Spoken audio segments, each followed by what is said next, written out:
ဖះတခင်ကြီး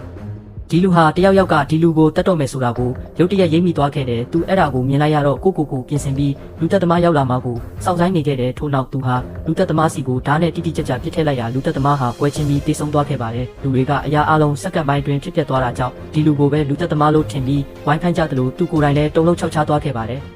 ဒီနောက်ထိပ်ပြောင်တဲ့လူကသူ့စီချင်းကပ်လာပြီးသူ့အသက်ကိုကယ်တင်ပေးခဲ့မှန်တိကြောင်းနဲ့တကယ်ပဲဝမ်းသာမိကြောင်းပြောပါတယ်ဒါကြောင့်သူ့ခန်းထဲမှာဘီယာတောက်ဖို့ဖိတ်ခေါ်ခဲ့ပါတယ်ဒါပေမဲ့စသိန်းကတော့တကယ်ကိုယုံနိုင်စရာမရှိအောင်ပါပဲ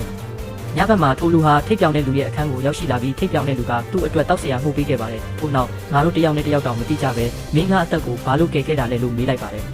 အဲ့ဒီအခါထိုလူကငါမင်းကိုတက်ချင်လို့ပေါ့လို့ပြန်ဖြေပါတယ်